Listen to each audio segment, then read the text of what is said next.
What up, Lena? Hey, guess what? We are those motherfuckers!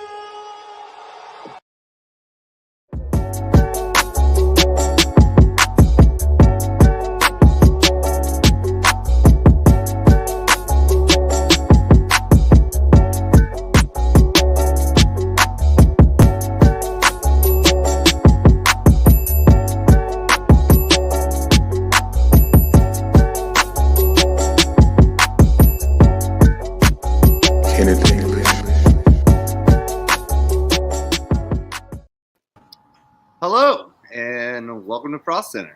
I'm Cody. This is Adam. If you guys didn't know, check us out on the social medias. They're somewhere around here. Instagram, YouTube. Thank you guys all for coming to watch. It is episode 92-ish.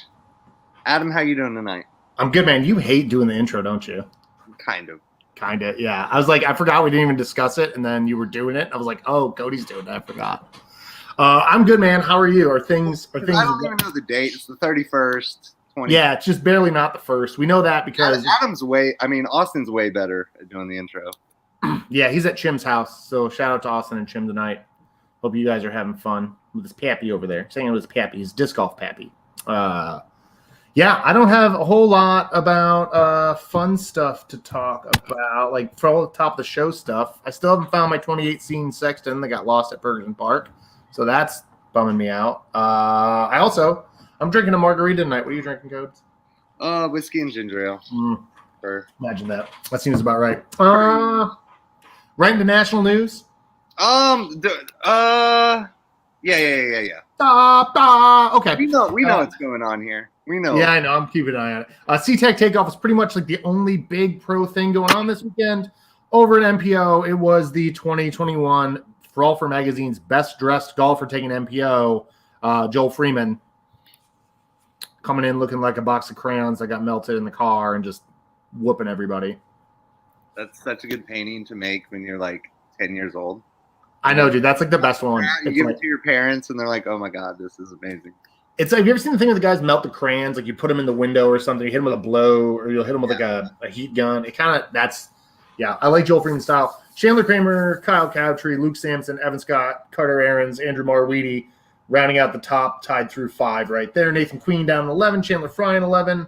Those are about all the names you might recognize, except for SeaTac Zach Rosiska at the SeaTac Open. He came in 22nd. That was better than a third of the field, so that was nice. Over on the ladies' side, Ella Hansen wins, Ellen Winboob in 2nd, Rebecca Cox in 3rd, Juliana Korver, another top 5 right there after her 3rd place a couple weeks ago. And local kid done good. Leah Sinjidi cashes in 6th place. So congrats, Leah. We had to say something about you taking some cash. Next weekend. Speaking of more ATLians, next weekend, Isaac starts the rest of his tour. Isaac Robinson, Alden Harris will be there, and Frolfcenter favorites Scott Stokely, of course.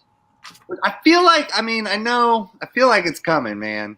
Stokely's gonna pop off. We're gonna see. We're gonna see one. Go ahead. There's gonna be one weekend he's just gonna pop off. Yeah, he's gonna be on more coverage, I think. And he might be fighting Ricky or Paul or somebody, Simon at the top, but he's gonna pop off.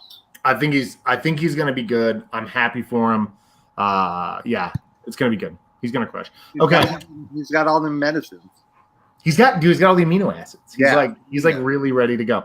Okay, real quick, I did not have a graphic for this one, but the ADGO bag tag mid-season match play shuffle around is happening this Saturday at Ferguson Park. Sign up at 9:30 or check in at 9:30.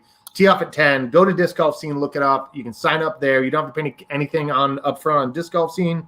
Bring $10 cash to play. There's also some side games. They're all going to be fundraiser side games, so we're going to be playing for plastic, paying cash to play. All that money's going into the pot at the end of the year to pump that pot back up. Alden Harris is now taking something like $1,300 from us in the last 2 years. So hopefully he'll be on tour somewhere and he won't be able to and so you might be able to win some money. That'll be really good. We also have the Most Accurate Discs Open that happened this weekend. But of course, it wasn't really an open tournament. There were no open players at the Most Accurate Discs. That's funny. So there's that. But we did have somebody we wanted to congratulate from the Most Accurate Discs Open. This is a new segment we're doing on the show. It's the Local Bagger of the Week. And this week's local bagger was none other than the PDGA State Coordinator for Georgia, Mr. Barry Arnson. Now, we gave Mr. Barry Arnson a bagger rating of 1. We did not do this. I did. Adam. This is all me. Bagger rating 135. So Barry Arnson played MA3, rated 899. He was 1 point below the rating. He shot an average of 945 rated golf, so 45 points above the ratings cap for the thing, and he won by 3 strokes. So we're going to take that 45 difference, times it by the 3 strokes, 135. Every week we're going to have a new bagger of the week, local bagger of the week. So if you want to get in on that, make sure to sign up for Novice as often as you possibly can. Now, you were saying in Throwmageddon MA2 there might be a character. I think I saw that correctly. I could be wrong, but I think there might be a discrepancy in MA2. I don't know. There might be we'll have to figure that out. But yeah, so that's a fun one for us. And Most Accurate Discs, I don't know if you guys know these guys at all. They introduced themselves recently to Atlanta Disc Golf. They are working on their reputation right now as we speak. With this wonderful post earlier today. One of the very best things about supporting and shopping local, period, is that we are located right in the heart of Griffin, period. No need to drive to Atlanta and raise getting shot or mugged or screaming at the top of your lungs at the traffic. Even if there was someone posting free brand new plastic in Atlanta, I wouldn't even go there if it was free. The traffic is so bad. I think that's 18. It might be 17 zeros. For those guys down there. Trying to play bogey free is already stressful enough, so come on through Griffin, whatever. So, Most Accurate Discs, guys. Those are your boys. So, support them if you want to. That's all I got. Anyway, I think that's enough of that for now. Oh, my God. Yeah. I got nothing else. I got nothing, man. I would much rather play disc golf in Atlanta than get stabbed by a meth head behind a Chili's in the suburbs. I'm just saying that right now. So, and I don't even know if they have Chili's down there. That might be too far for Chili's in Griffin. I have no idea. Anywho, our guest is the co-owner of the Basket Bashers Disc Golf up in Hillsborough, North Carolina. They're a shop, they're a club, they're a tournament directing thing, they're a whole deal. He's also a candidate for the board of directors of the PDGA. Ladies and gentlemen, it is North Carolina's own Logan Staton. How are you, buddy? What's up, guys? What's going on? Appreciate it. Oh, not too much, man. Let me get you on the big screen real quick. I got to drag you over. This is a real fun program. There we go. Welcome, Logan. How are you, bud? Good, man. Good. Excited to be here. Appreciate y'all. Good. Yeah. Glad to have you on, man. It's exciting. I want to start where we always start with our guests. I want to know about your very first round of disc golf. What discs were you throwing? Where were you throwing them? Who took you out there, and what did you think? All right. So I have 2 older brothers. My middle brother got me into disc golf. He was the epitome of a weekend casual, right? Like 6-pack, 5 disc, 20-something over. Shot a great round in his mind, and for him that was a great round. And I was just coming out of high school and had loved playing sports, had loved being involved in sports. And I'm an outdoorsman. And he's like, hey, I got a game for you that's like competitive and it's outside. And so we went to Valley Springs Disc Golf Course, which is in Durham, North Carolina. If you've ever played it, it is just straight and wooded and narrow and, the epitome of kind of North Carolina disc golf. And I was throwing a Star Road Runner, a Z Buzz SS, and a DX Rhino. And I was throwing all 3 of those on overhand. I did not have a backhand. I did not have a forehand. The Star Road Runner on overhand. That's it. Okay. And I, in my head, had disc golf similar to ball golf, where I thought, man, if you're shooting close to even, you're doing something. Like you're playing real good. And scratch player, man. Yeah. Yeah, I think I shot 5 over that round, and I was like, dude, like I'm going pro. Yeah. I'm like, is this a God-given gift here? Like, what's going on? And I think MPO won Big Valley shooting an average of 13 down each round that year. And I quickly learned that I was nowhere near where I thought I was. But I was going to say, overhanding a Roadrunner through the North Carolina woods on one of your first times, 5 overs, admirable. Really, it is. Were you a baseball player before, by any chance? No, I wasn't. I was a hockey player. Growing up playing hockey, and I threw football all the time. So it was, that's where the overhand shot came from. That was kind of the natural throwing form. Nice. Hockey didn't translate very well. All right, now I got to know. Tell me about the last round you played. What were you throwing? Where were you? How was it? The last round I played was this morning. It was terrible. So it's funny how your mindset changes. I bag exclusively MVP now. I do a lot of like testing work and stuff for them, throwing their disc against trees and stuff to figure out how quickly I can break them. And so I bag exclusively MVP. Played Diavolo, which a lot of people have heard of. It's one of the local courses to my house. I think I shot an even par and was 5 under through the front 7 and just came apart on the back. But when I got in my truck, it said it was 106 degrees. I think it dropped down to like 94, but I was baking by the time we got on the back nine. So I stopped. Yeah. I have to stop doing yard work at 9:45 a.m. now, or else I just fall out. It's awful. Okay, so what would you say is your biggest on the course accomplishment in your disc golf career? Oh, that's a good question. I've beaten Elaine King once out of probably the 30 times we've played together. That was at Cedar Rock, which is definitely. Did she like call in and get you in trouble or anything the next round? No, nothing like that. But Elaine taught me kind of how to play when starting out, and so we've played together a lot. And we went to Cedar Rock Park to play one day, which plays. I'm a distance player. I am so accurate from 350 to 500, but from 300 and in, my game is everywhere. And so when we got on that longer course, I could kind of take her money a little bit. But that, and I've hit a couple aces over 400 feet that were pretty hard holes to 2, much less ace. So those are definitely up there. Very nice, very nice. And I want to know, what's the newest disc in your bag and the oldest disc in your bag? Ooh, okay. And what if you weren't MVP exclusive? What's one disc you would have to have in your bag? Okay. All right. So the newest disc in my bag is probably the new Fission Crave that MVP just released. We did a custom stamp. He's prepped. He's prepared. I love it. No, I just knew I had one sitting on the table. So this is Basket Basher's newest stamp that we just came out with. And so I have one of these sitting in the bag. And they're money discs. They're so good. They go so far. The oldest disc I have in the bag, man, that is tough. I know a first run Neutron Trace in the bag, which is, I think they came out with in 2015 or something like that. It's not super old. I used to bag a couple 08 bosses, Feldberg bosses. Yeah. I love those. I have a million of those sitting over there in the corner. So just waiting. But if I had to throw, yeah, for sure. And I love pre-flight number Stingrays. Old Innova Stingrays, Star Stingrays, man.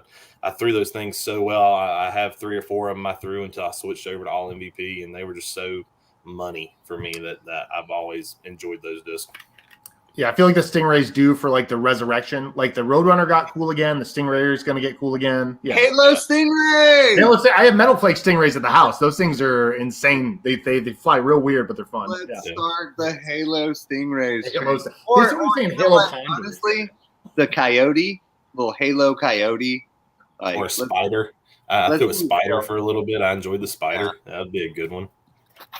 Spider was good. That was a good one. So you own Basket Bashers based up here in North Carolina by me. Can you tell us how that came to be, how that decision process went? So, my wife, Stacy. So we were fixing to get married, and we both came kind of from a disc golf background before we met each other. And, my man commented Halo Wolf. Halo Wolf. That was my first disc golf. Oh, man. Oh, I can't even imagine. I got to put it back on the screen. It was too good. I took it off too. That was a great idea. Anyway, sorry. So, and we had kind of decided about wanting to do something more serious with disc golf other than just play. And I actually had a friend of mine who owned Basket Bashers, Jerry Pectal out of Oklahoma.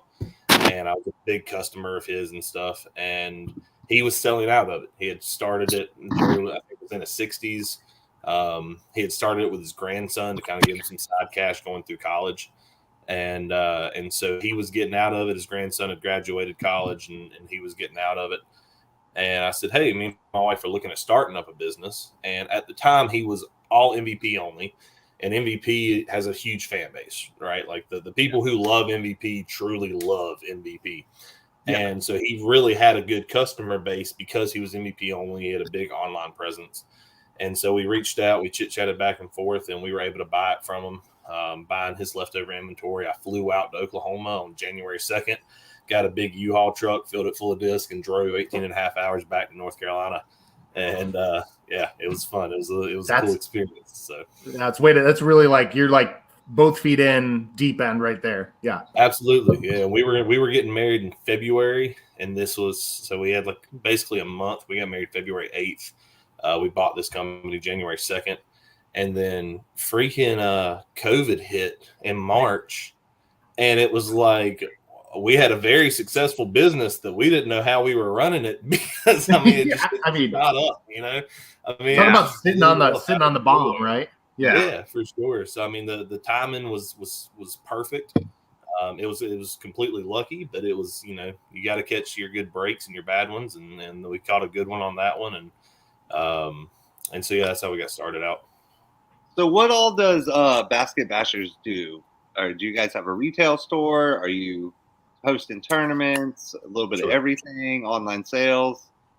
Yeah, a little bit of everything. So like I said, there was a big following for Basket Bashers prior to us owning it anyways. Yeah. And so when we bought it, we kind of made some posts on social media, on the fan pages, and all the MVP crowd was excited and glad Basket Bashers was staying around and glad somebody inside the MVP family was kind of keeping it going. Yeah. And for the first couple of years, or the first year or so, that's really all we were. And then even now we just do online sales. We don't have a storefront. Yeah. Because I just don't want that overhead right now. Yeah. And so, yeah, the cost of rent in this market right now is absolutely insane. Yeah, but so we're just online right now. And then last year we wanted to get more involved and getting other companies in, kind of branching out some. And then I started getting more into running tournaments instead of playing tournaments. I went from playing probably 20, 25 tournaments a year to running. You played 4 this year. I played 4 so far this year, yeah. And I haven't played good in any of them.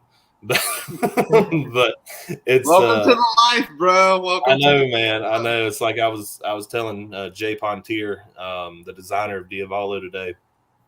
I was like, it's crazy that I went full time with this business and thinking, man, my disc golf game is just going to blow up, right? I don't have to worry about all this other stuff anymore. It's just disc golf from here on out, and it's gone just the opposite.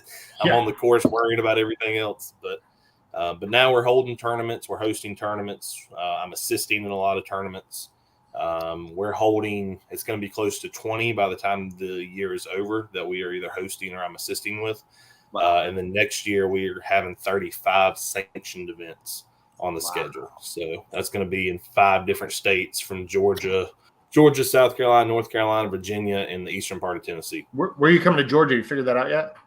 Warner Robins, Americus, Plantation, Brickyard Plantation. I've heard of Plantation. Yeah.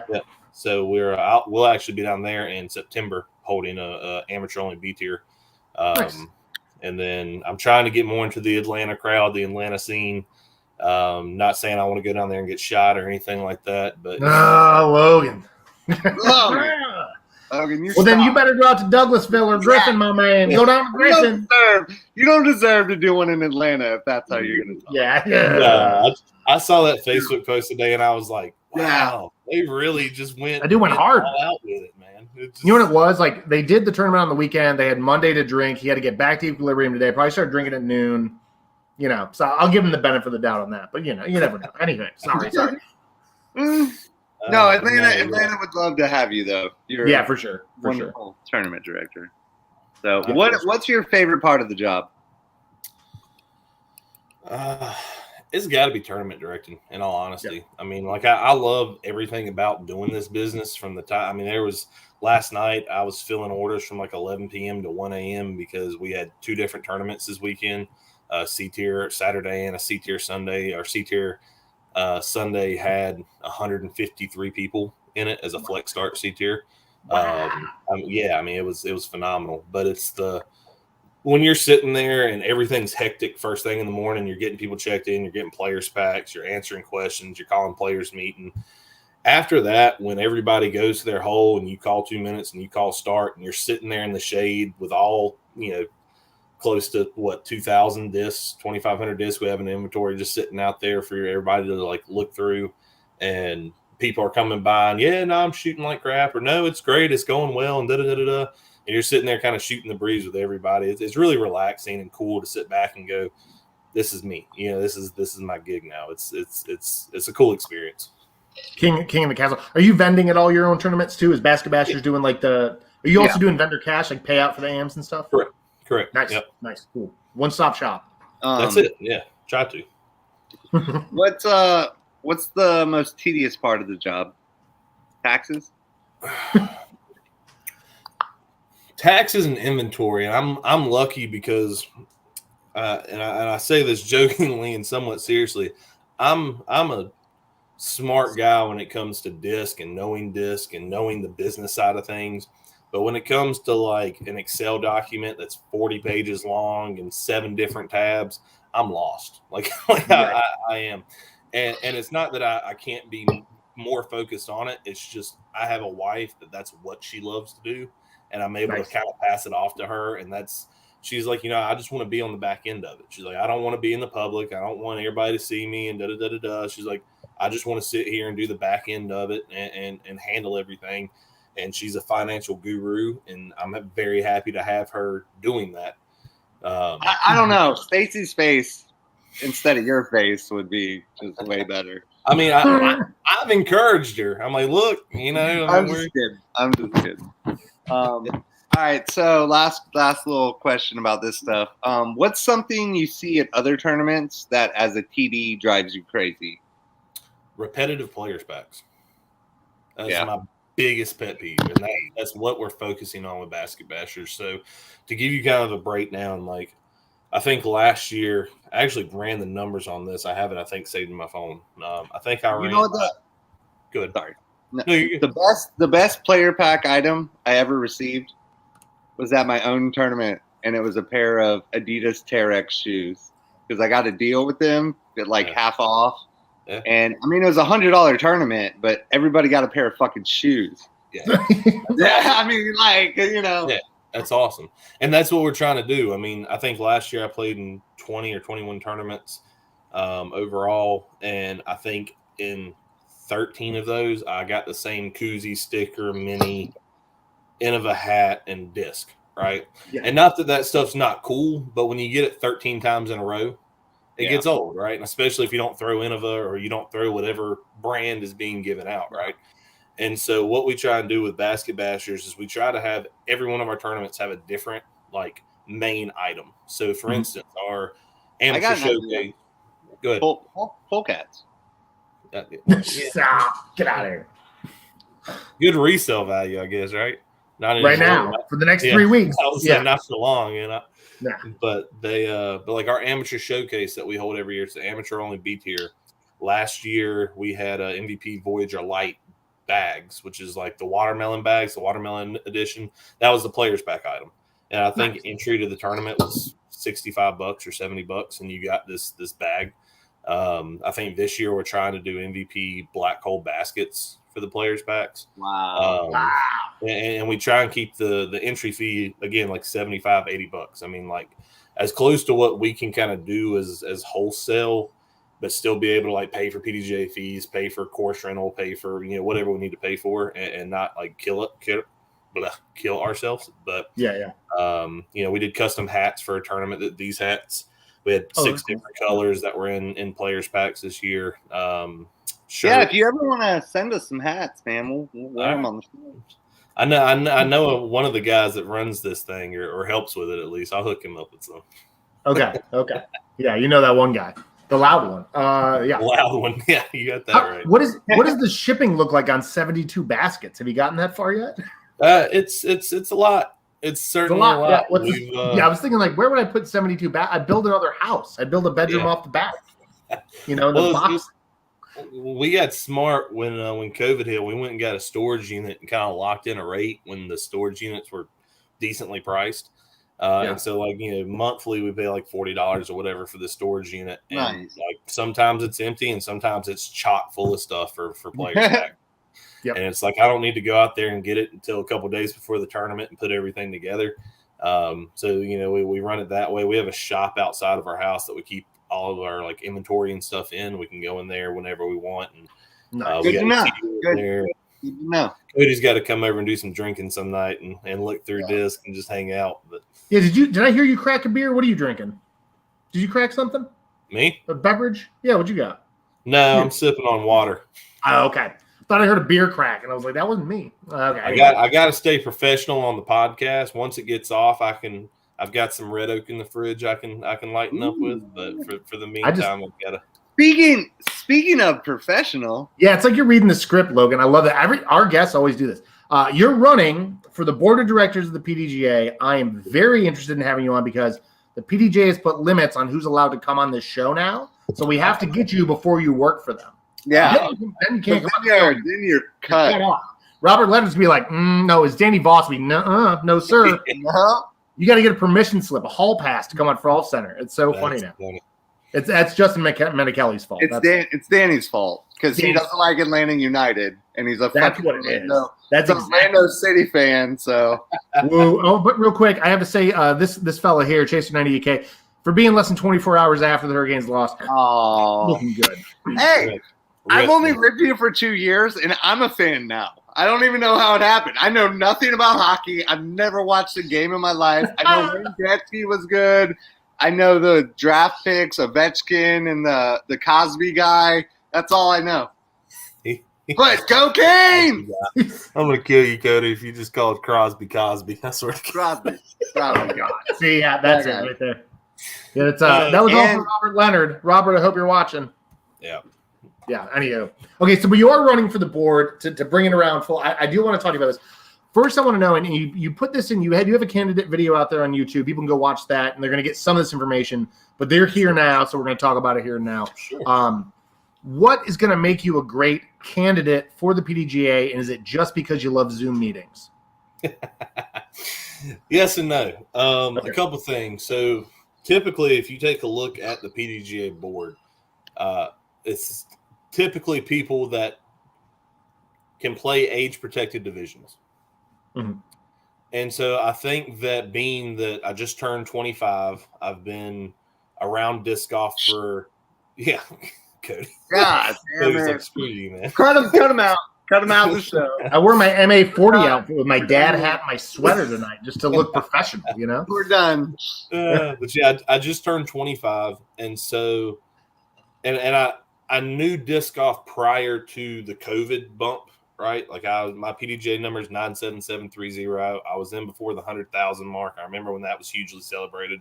Man, as long as you're in under 143, you're good because that's where Brody Smith slipped in, and there's an ADBS thing there for sure. Go ahead. Sorry, I don't mean to interrupt you. You're good. So, and I've been around disc golf for the last like 5 or 6 years, and I've seen kind of all sides of it, right? I've seen like the local, homegrown style tournaments that they call them, the non-sanctioned stuff. I've been to Hall of Fame Classic when it was a major and an A tier a couple years back, and then obviously everything locally, stuff like that I've been to. So I'm able to see it kind of from a newer perspective that maybe people who have been in the game for 40 years may not see or may not understand because they're like, well, this is how it's always been, and you always have to be able to adapt and change and overcome. But I think too, it gives a fresh viewpoint of things, and somebody who has been in rec and intermediate and advanced. I'm going to M Worlds this year, and after that, I'll be going to Open. Somebody who's not just playing the same division for the last 10 years or whatever it is. Can give more insight on with newer trends and things like that. Nice. Yeah, I like that a lot. I did watch the video, and you did say, and you told us also privately in the chat, that some of the things you're focusing on, you want to focus on growing the women's game, growing the juniors game, and working on rule stuff. I want to ask you on the women's game because everybody's got an idea about it. Sure. And in your candidate video, you really honed in on a couple of things. You honed in on the women's global event, and you honed in on not just getting women to play more disc golf, but to be more involved in the organizations of disc golf. And I want you to explain why that's important, because I think there's a lot of people don't talk about that, and they should be. Yeah, so starting off with the women's global thing, right? Phenomenal event. If you've never participated, or I shouldn't say participated, but volunteered, even as a male, participated in the event as a volunteer, as helping organize one or set one up or something like that, please do so, because they are phenomenal, right? They are so good. It's the funnest event you'll ever go to. Oh, yeah. Absolutely. Literally. Absolutely. I mean, nobody gets mad, right? Which it doesn't matter if you play rec or pro, somebody somewhere is getting mad about something. Nobody gets mad. Nobody gets upset about anything. It's fun. It's laughter. It's just a good time, right? And it's so healthy for the sport and for women's disc golf. And the only bad thing about that event is that it only happens once a year. Right. We need women's monthly. Yeah, that's it. And so and even if it's not a monthly, but a bi-monthly thing or a women's exclusive, like what NADGT does, where they travel all over the country and host these amateur tournaments. If you can do something like that for women's disc golf, where you just really promote and inspire local women to be more involved in disc golf. Yeah. I think, PDGA wise, we have grown substantially. And even in the women's department, we've grown substantially, but it's still not where I think it could be and where it should be for the diversity of the sport. Yeah. I remember we had Elaine King on, and I know you know her well, and she had said something before that a lot of times the women who come into disc golf come in with a collaborative mindset and not a competitive mindset. And I always thought, I worked one women's global event. All I did was help put candy out on the benches by the tee pads and set up the selfie stations. That was my whole job at the women's global event. Then I got drunk and ate food, and it was fantastic. But it's an eye-opening experience for a guy who shows up begrudgingly and hungover trying to win, to go see disc golf done a little bit differently in such an uplifting way. It was incredible. Right. And you said in your video, because the women's global event, if you're not familiar with it, it's something where the women compete globally based on some scoring separate. Like, you basically competing against people all over the world, and it's fantastic. And you brought in a good point about how the juniors, a lot of these kids are playing video games. They're playing internationally. They're playing locally. They're playing on networks. Why a juniors global event might be relatable to someone who plays video games in this national leaderboard sort of thing. It seems like a no-brainer to me. Can you explain that to folks? Yeah, absolutely. So as you were saying, with the women's global event, it goes off of a rating system. And so how that works is, everybody's playing all these different courses, but you get a rating for the round. And then those ratings go into the system, and you can kind of see where you rated against other people in your division. And I think the same thing would be true for juniors disc golf. So last year I helped out. My daughter played in the North Carolina Junior State Championships that Brian Berman holds. And I helped Brian out with that a little bit when we had a really cool playoff for the 10U first place division, the junior 10 division. And we had 4 kids that were playing, and I was like, all right, well, this will be cool to watch these guys throw or whatever. And these kids had better form than I did. These kids are 2'7", and they're throwing 300 feet, and they're just ripping, right? And they're hitting these big putts, and it's just outstanding to watch. Yeah. And then I heard a kid say, it's really cool to have a couple different people in my division I can play against, because typically that doesn't happen, right? And it kind of breaks your heart a little bit. It's kind of man, that.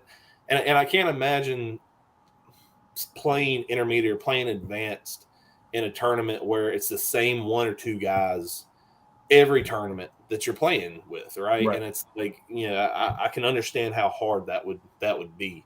And especially if you got one kid just taking off too, and you're never going to beat him. You know what I mean? Yeah, absolutely. I shot competitive archery growing up.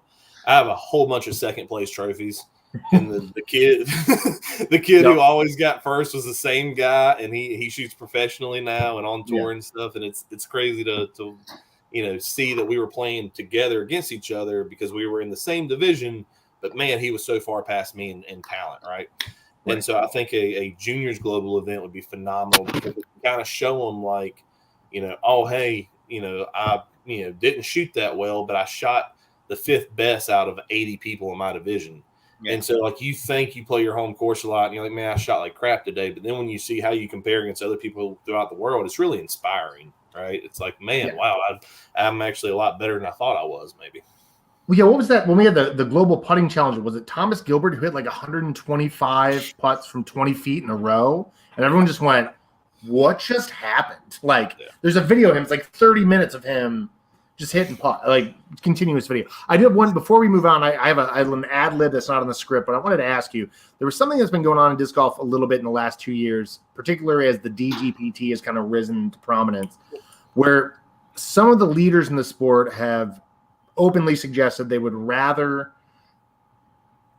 the FPO complaints not be quite as outspoken, that maybe they wouldn't go through social media, but rather they would use official channels, emails, all that stuff. Sure. How do you feel about that, both as an operational thing and as a message to younger women players coming into the game as a thing? Do you think that's a good example or no?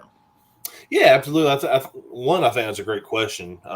Two, I think anytime you have an organization that is growing as rapidly as the PDGA is, right, where, like, I was talking to Robert Leonard about this the other day, like 15 years ago, like, you got a faxed letter with disc golfers in your area that you could mail a letter to say, hey, I'm running a tournament if you want to sign up, right?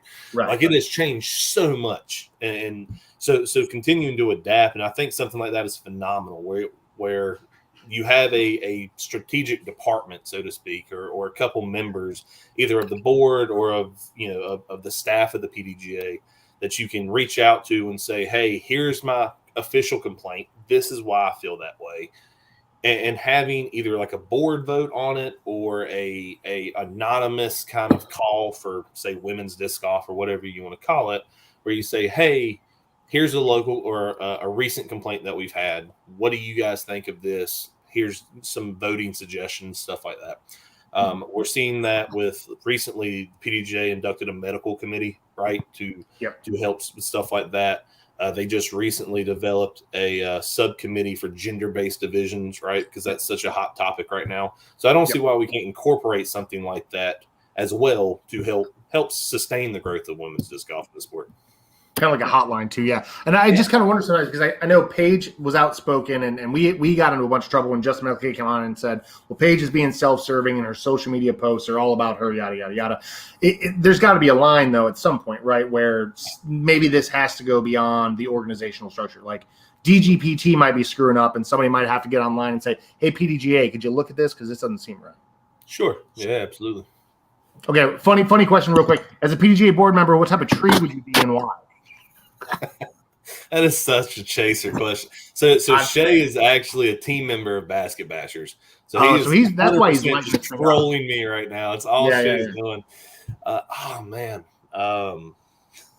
As a PDGA board member, what type of tree would you be and why? I would be an oak tree. Okay. Because Sturdy. We typically get typically are the biggest trees that you're going to find in like the most courses. We typically block the most shots.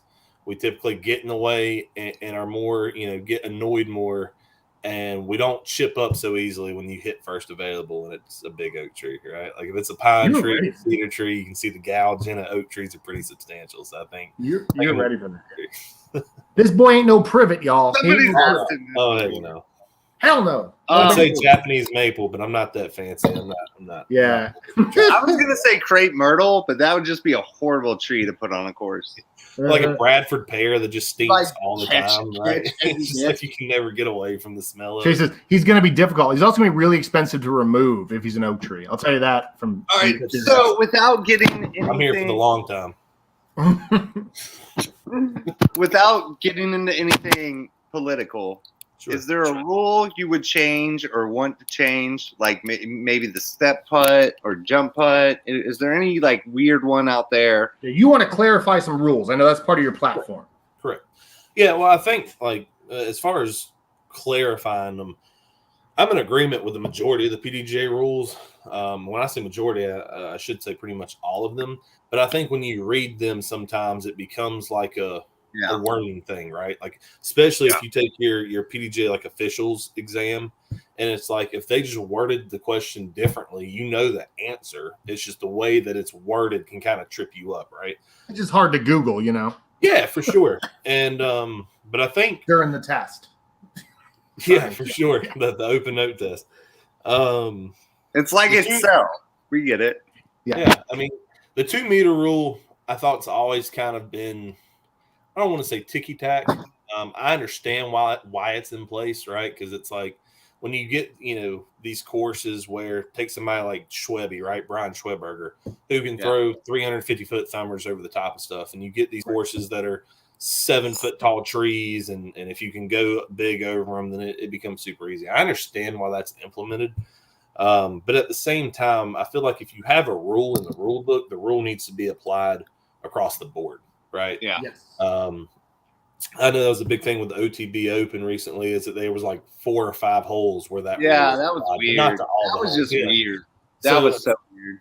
I think at that point it's like, either get rid of the rule entirely or rewrite it in such a way that it can't just kind of be used as a TD wants it used, right? It's like, here's a specific example of where this is a penalty, right? Or something like that, but not like, okay, on holes 3, 4, and 5, if you're stuck in a tree, it's an extra stroke. It's like, well, hole 6 is a tougher hole, and how come it's not being applied to that or whatever? Welcome to Winthrop. Anyway, yes. Yeah, exactly. You get it. So what about like stroke and distance? Like the big USDGC controversy. It's not a rated round because they have stroke and distance, blah blah blah. What do you I mean, as a 25-year-old that's been in the sport for so long?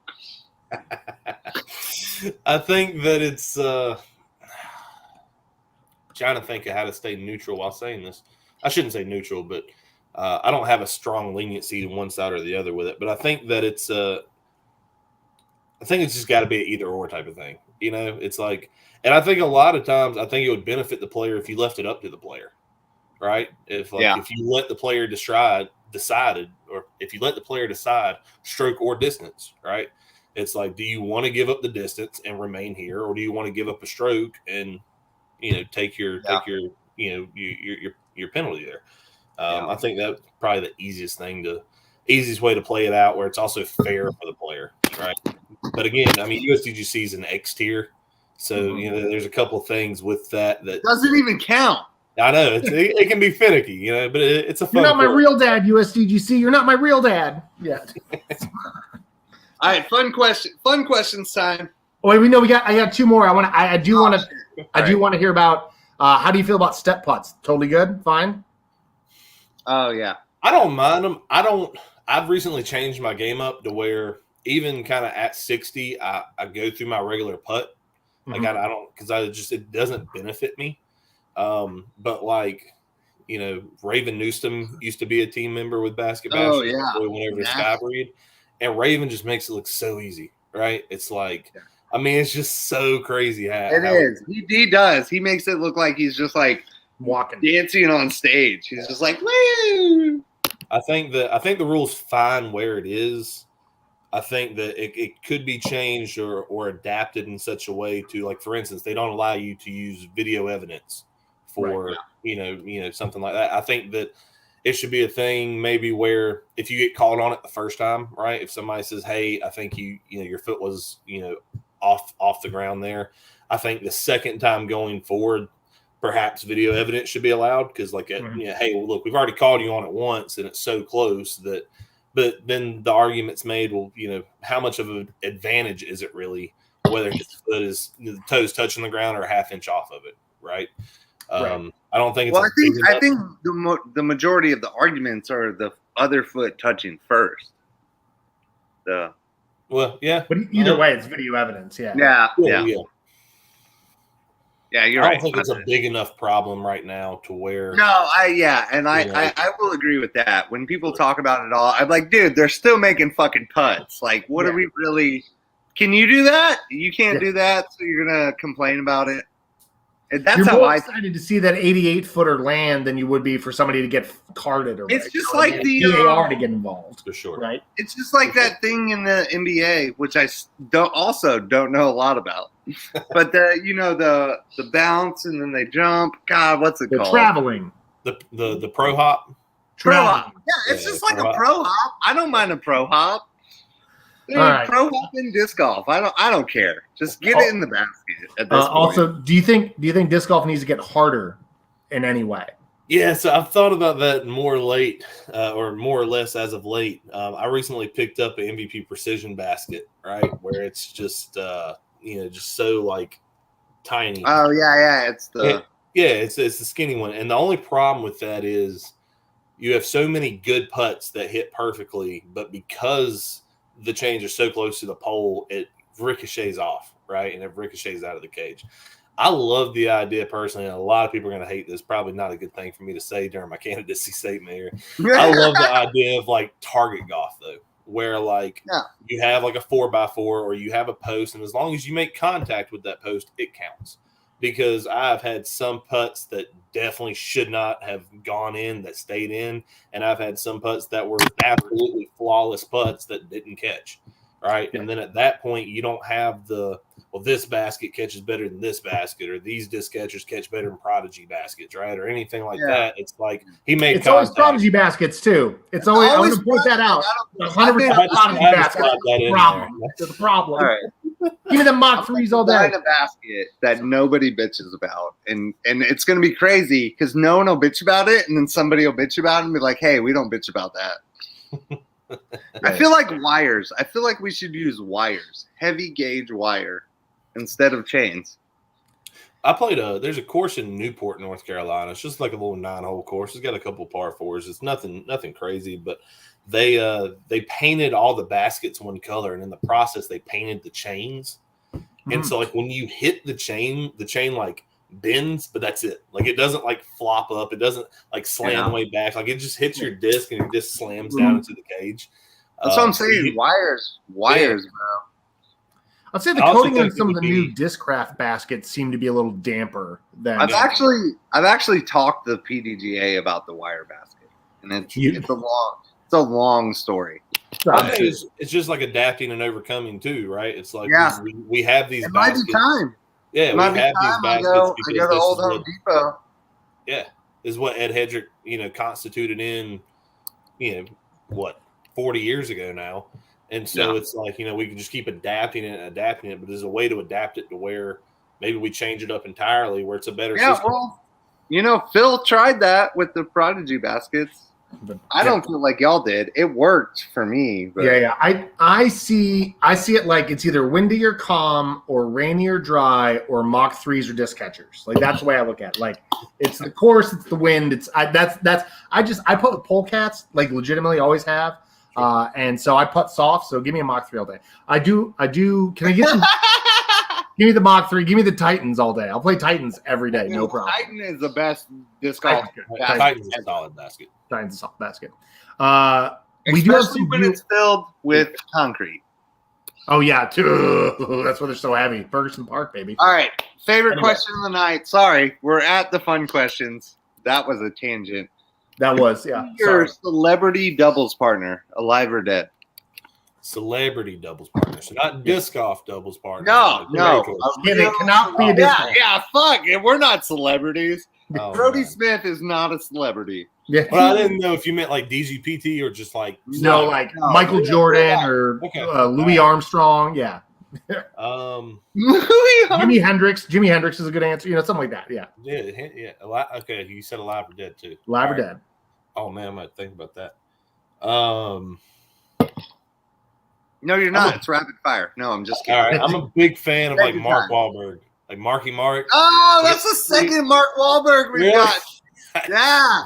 Yeah, I think it'd be funny to like watch him hit first available and just see him cuss a tree out the way he does in like Four Brothers or something, right? Like, just watch him go in on a tree. Like, I think that'd be hilarious. I think playing disc golf with Marky Mark would be awesome. Oh, that's pretty good. Our guest last week, we had asked him who would play them in a movie, and he said Mark Wahlberg because he legitimately looked like a 14-year-old Mark Wahlberg. It was really funny.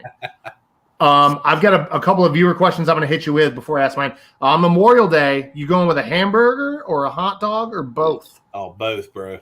Absolutely both. I love that answer. Okay, hot dog, baked beans, ruffled potato chips, and a Coca-Cola. Dude, let's go. You just described every barbecue ever last weekend. Yeah. All right, I got to ask. We normally ask this question one way. I'm going to ask it two ways. Okay. Number one, what's your Waffle House order? Oh, All-Star. Late night, not early morning. It doesn't matter. It doesn't change. Get an All-Star meal with hash browns fried hard, eggs scrambled dry, regular waffle, and country ham. Got to get country ham. Boom, boom, boom. What is your cookout tray order? Big double cheeseburger, plain with cheese and ketchup. My sides always change depending on how I'm feeling. I either get like fries and corn dog or like a crispy chicken ranch wrap. A corn dog is a side? Yeah, dude. Corn dog is a side. Ranch wrap with a quesadilla. Yeah, absolutely. So I used to be a manager. This is worse than the Waffle House. You used to wait, hold, Cody, shut the fuck up. This guy was a manager at Cookout. I need to know all the secrets. I used to be a manager at Cookout when I lived in Greenville, like 4 or 5 years ago. And yeah, absolutely. Oh my God. It's one of the, like, honest to God, I've worked in restaurants for a long time. Yeah. It's one of the best corn dogs ever. No, like truthful restaurants. So like somebody had to be there at 9 a.m. because our meat order comes in at 9 a.m. Yep. Like the only thing that's like not fresh meat in that restaurant is the chili. That's because at the end of the like shift, they cook up all the extra hamburger, chop it up, throw it in the chili for the next day. Fuck yeah, they do. Yeah. That's just good business. Yeah, absolutely. And it's like, so I mean, but like, yeah, all the hamburgers are always fresh. Adam, this is like Martin's, but a fast food restaurant. Oh, I know. Like, this is just. Yeah, I know. I know Martin's and I know Cookout, man. I'm in the South now. I'm in the South now. But yeah. Hell yeah, we got the first Cookout manager. Cookouts are different here, Adam. I swear to God, the cookouts are different. Oh, I don't know. We got a good one down here. Yeah. Anyway, all right. So on the course, Logan. So particular on like window times and stuff. Yeah. When I'm sitting there in the car, or cars sitting there looking through their food while they're at the window, and the cashier's getting pissed off. They get graded on how long the car sits there, like how long it takes to get the food out. Yeah, so like if you're ever sitting at the window and you look across to the other window at Cookout, you'll see a timer up above it. That's like the window time. Yeah, and the longer that takes, the worse the restaurant gets graded. Oh, really? So like, get your food and get out of there, people. Stop sitting in line, making sure you got a straw and crap. Just get out. Pull off to the side and go back in if you need to. Yeah. That's it, exactly. Oh, I love that. Any superstitions on or off the course? Not really superstitions. I think I have probably my my routine I go through, right? So I cannot putt and be uncomfortable. So like I don't take 30 seconds to putt, but I'm definitely probably in that 20, 23 second mark because like when I step up like to a mini, if my shoe doesn't feel right, I back off and I like click my heels together to get my shoe fitting back right before I step. Like I go through like from shoes to my shorts to my shirt to my sleeve. Like everything has to be feeling right before I putt. No like real superstitions. If I'm not throwing a disc well for whatever reason and it's just me throwing it wrong, I'll just quit throwing that disc for that day because then it's just a mental thing, right? It's just like I'm already not throwing you good. I don't need to be thinking about it when I throw it. You know, it's like when you find a tails up penny and you got to like flip it over before you can pick it up kind of thing, you know. Whoa. You want to hear something crazy? Maybe. So my whole family, their whole life, my great-grandma passed away. And so they would say, if you find a penny, it's your great-grandma saying, what up? Oh, weird. Yeah. That's real weird. Okay. I'm going to be freaked out every time I find a penny. I know, dude. That's crazy. I don't like that. Man, is that bad? It's an Italian thing. I'm sorry. All right. You're like at the bar. You're like hooking up with a chick in the bathroom. You find a penny on the floor. Like, what up, great grandma? Awesome. Yeah, she's like, the vibe is dead at that point. Vibe is done, dude. Vibe is done. That's I'm gonna need 2 more shots of Jaeger. Would you? We got a viewer question. Would you make it a rule that all players must have a cell phone on them during competition? No, and the only reason I'm going to outright say no to that is because you don't know somebody's financial or home life situation, right? Where you know they may or may not be able to afford a cell phone, or one just broke. I've gotten out of my truck at a forgot tournament. to charge their phone last night because they were too drunk. Like, I've gotten out of my truck at a tournament. My phone was like in the door and fell out when I opened up the door and broke. Right, and it's like, I think there's so many little like. I think somebody on the card should have one. Yeah. You know, at least one. And like, look, you know, if you gotta have like a flip phone or something, that's fine. But in case an emergency pops up, somebody gets hurt. But at the same time, there's also people on the hole behind you and ahead of you. So somebody of the 12 of you is going to have a phone, right? Here's something for a PDGA board member. Do you feel like every tournament PDGA should do the insurance? No. Really? I don't do insurance with a lot of my tournaments. Well, what if you put a from experience, and this, I didn't get tetanus or anything, but there was a broom on the tee pad, and I went to do the broom, and it was rusted, and my hand hit it, and I cut it open. Why are you grabbing brooms, Cody? Because the tee pad. Why wasn't the tee pad properly? You get free shoes at your tournaments. Why don't you just scrape it off? Because I was waiting so long. Oh my god! It's because he was trying to get a tetanus lawsuit. I'm just asking. I just think the PDGA insurance. No, I mean I love the PDGA's insurance, right? I mean it's cheap for tournament directors as far as when you're paying. I feel like it should be required. Yeah, no, and I don't see a problem with why it shouldn't be. I think they should possibly have an option where there's a free insurance, right? That's like super cheap. It's not going to cover a whole lot, but at least the course is taken care of. The players are taken care of, right? And then have like the $50 insurance that you get with like B tiers and stuff like that. But I also think too, like, and I understand I'm in a different situation than a lot of other people running tournaments, but like for Big Valley this weekend, which is a B tier I'm running here in Durham, like I'll be at that course Wednesday, Thursday, and Friday, getting the course right, making sure tee pads are good, making sure everything's flagged. And so what if somebody gets stung by copperhead, gets bit by copperhead during the round playing? Then technically, insurance-wise, it's an act of God. It's just like a tree limb falling and hitting you. And also, you're talking about a public park that probably has to deal with insurance about wildlife, right? And I think it's different too. I mean, but they also had to approve Logan to do an event there.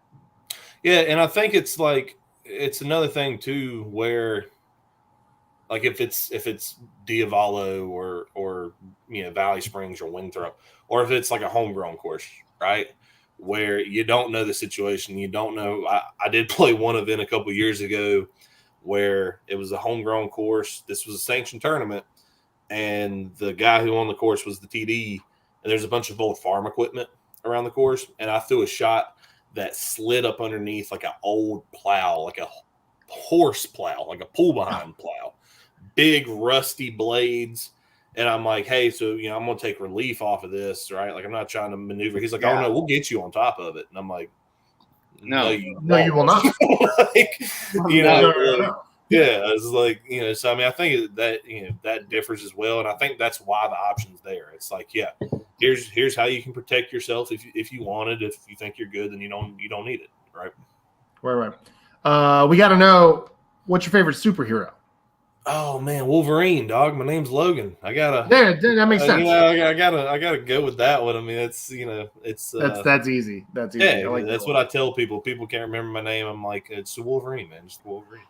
All right, this is my favorite new question for our guests. We've got 3 questions left. You good with that? We good with 3 questions? Yeah, absolutely. Okay, cool. Who would you rather fight? Ezra Aderhold and you have a knife, or Katrina Allen and she has a knife? Oh, Ezra, without a doubt.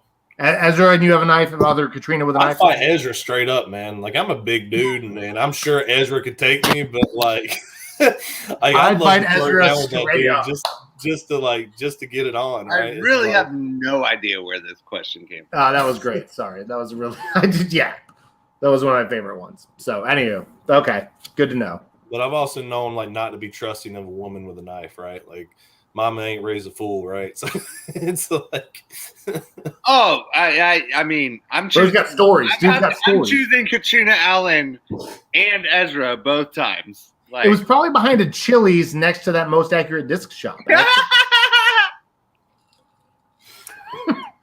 Sorry. Oh, Had to do the callback. Had to do the callback.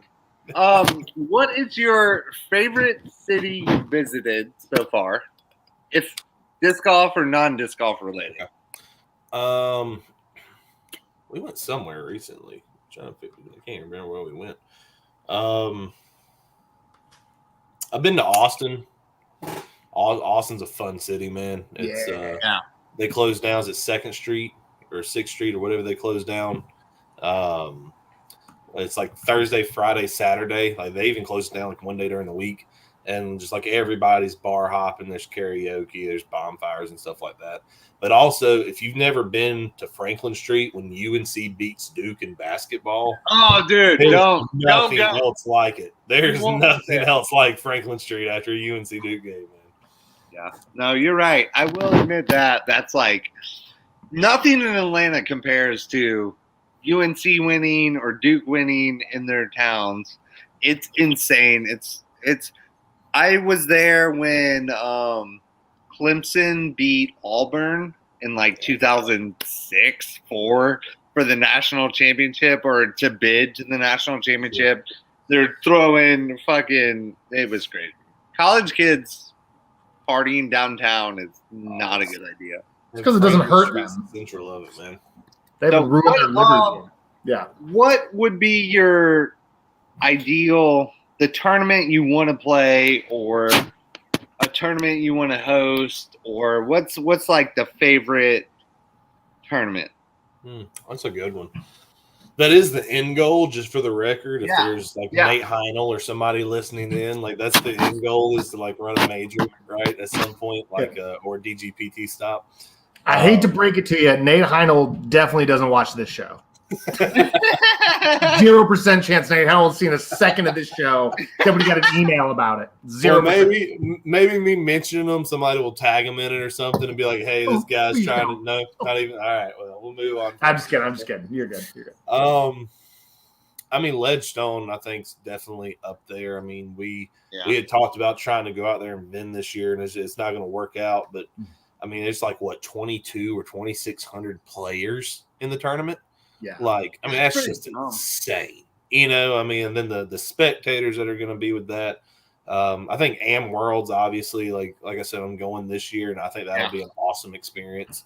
But it's, you know, I mean, I think one of the big tournaments, DDO, which used to be GBO, or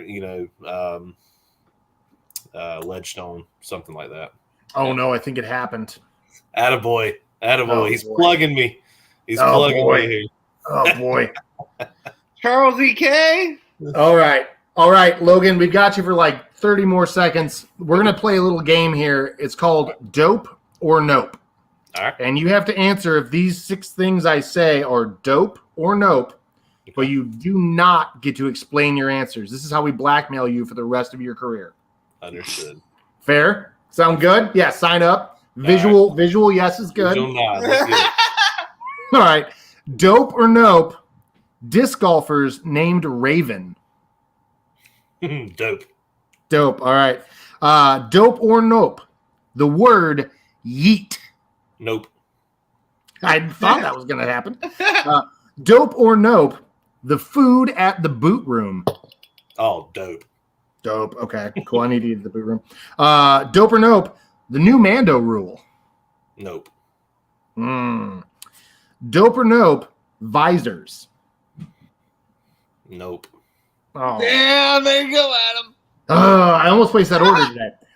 Dope or nope, Kentwood. No. Yeah! All right, real quick, you're going to stay right there. I just want to make sure that we have this proper for all those North Carolina folks who just want to make sure that we get Logan in trouble here. Oregon Park, silver to Perfect. silver. What that is. Wonderful. This is where we get to turn it around on you. All right. Do you have any questions for us at all? We'll give you a second. Take your time, but I have a what's the word I'm going to use? A request. I have a request. oh, okay. It can be on this show. It can be on a future one. But I want the video of Cody Vitale singing "Wrecking Ball" by Miley Cyrus after my tournament at Beer Study with Connor Stewart Paul. I want it broadcast for the world.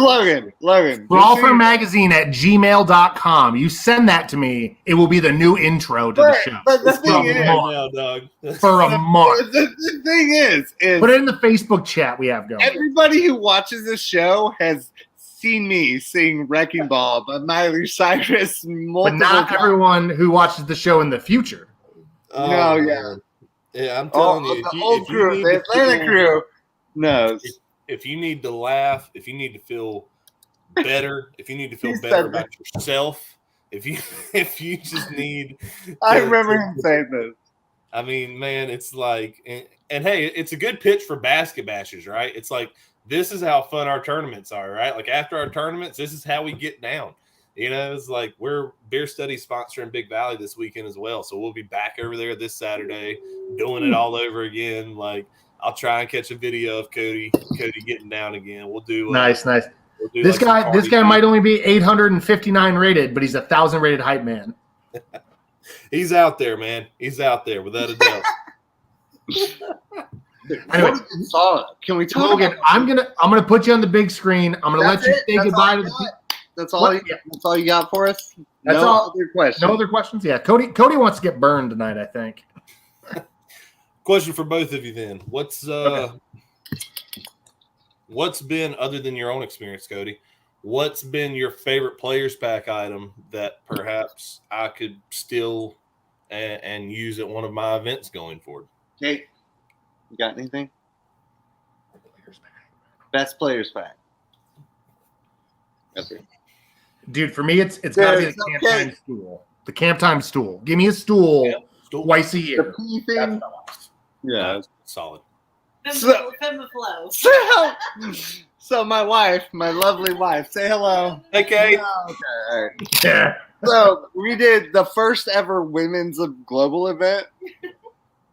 We gave the women the thing where they can stand up and pee. The shiwi. The shiwi? No. Femflow? Something like that. And by far that has been the best thing she's ever. She always talks about it, and she never used it, obviously. But yeah, wow. That feels like something Courtney McCoy would give you in a players pack to me. Just for the record, I'm downstairs. My wife is upstairs, and I can hear her laughing. She's crying. She's laughing so hard at this. No, yeah, you just put it up there, and you can pee like a guy. Oh man, that's great. Hey, You're laughing Logan, way too hard. welcome to Frolfcenter, my man. First time here. We're going to see you all the time now. Oh, Stacey, man, love you. great. Yeah. So, Logan, real quick, if you could let everybody know what you got going on, maybe the month of June, maybe something big in the ending. What's next? Let everybody know where they can find you too. Yeah, so June 4th and 5th, Valley Springs Disc Golf Course, PDGA B Tier, $2,500 added cash to the tournament.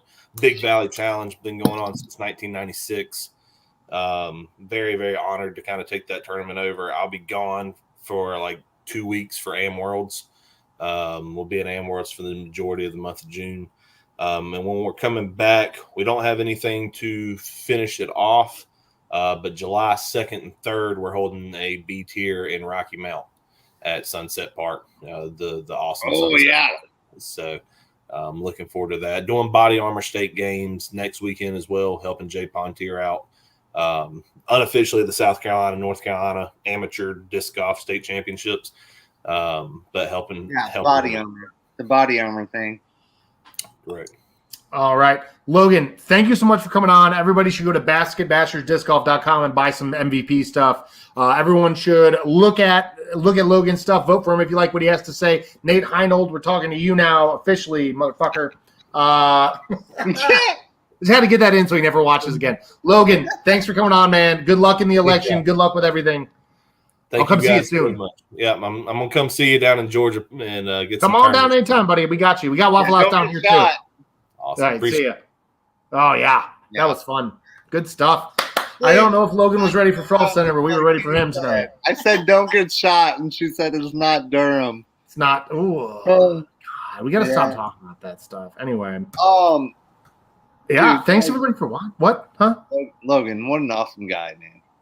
Dude, that was amazing. I love that guy. I've never met him before. Never talked. He didn't even do an audio video test. He just showed up. He was ready to go 5 minutes early. That's why I'm going to vote for him. He's 5 minutes early to the show. No one's 5 minutes early to the show. It's fantastic. I'll vote for him now, just on his punctuality. Straight up on his punctuality. All right. I love you guys. I love everybody. Bye, Cody. Watch Isaac next weekend. Yeah, Portland Open. Bye. Georgia folks, we got Leah, we got Isaac, we got everybody out there. Atlanta showing up. Hi, I'm Adam. Once again, those are the doper nubs for you California kids. I'm trying to take a screenshot. I don't know if I can get them so you can actually see them. Maybe not. Whatever. You guys have you can figure it out. Anyway, don't forget to sign up for the ADGO bag tag midseason match play if you're going to do that this Saturday. Otherwise, don't forget to sign up for Hotlanta coming at the end of the month. I think there's like 3 spots left at the Atlanta Masters Challenge. And then also sneak peek, if you're a big fan of heavy metal and you're a big fan of disc golf, the last week in June, just after Hotlanta, like that Monday, Tuesday, Wednesday after Hotlanta, keep an eye on Frolfer Magazine stuff because we might have a big old announcement for you. Love you guys. We'll see you next time. Bye. Shoppers, can I get a fucking oh yeah? Thank you.